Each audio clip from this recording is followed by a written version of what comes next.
1. We're on.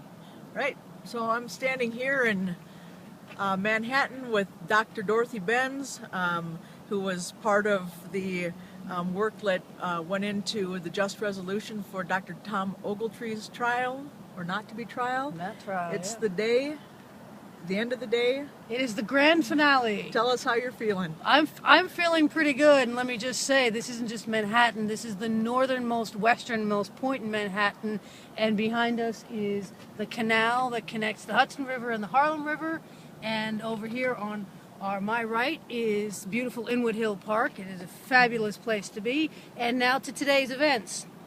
Today was the announcement of the resolution in Tom's case, and basically he got off scot-free. The case is dismissed against him, and more than that, our bishop made a statement that he is committed to a cessation of trials, and this is like fabulous news for the movement. It's the first time a bishop has made a policy pronouncement that he's not going to prosecute people for ministering to queer folks, and we think that that is a good thing. Right? Yeah, I think it's a good thing. There was all the conversation about, sort of having conversation and dialogue. Talk to me about who's at that table and who you might see as part of that dialogue. Because so often, queer people are cut out of that conversation.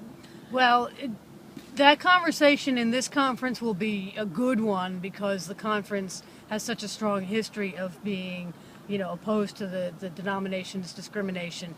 And the people who came up with this resolution is Tom and his counsel, Scott Campbell, who is fabulous. We love Scott Campbell. Yay. Whoop, whoop. And Timorous on the other side. So they made sure that MIND, Methodists in New Directions, will be part of that conversation. And the thing is, every dialogue is an opportunity. We just have to make that opportunity be worth it. We have to have it be a conversation around what does a covenant really mean, which covenants are important, and if we're discriminating, how can we be faithful to anything? So we can make that work, and we will make that work, because every conversation is an opportunity. Yeah. And just say a little bit of a word about, we know trials aren't the problem, right? Well, trials are not the problem. They're not the solution either. They do have the beautiful virtue of clarifying the issue. Yeah. You bring the sickness to light, and that's when you can possibly heal it. So trials do have that kind of virtue, but they are neither the problem nor the solution. They are the symptom. Yeah. They are the symptom of the sickness, which is discrimination in our denomination and the unjust church law. So we got to keep our eyes on the prize. Today's resolution was a great thing. It moves the movement forward. It is an affirmation of this path that we have been on that says we're just going to not be complicit in discrimination anymore.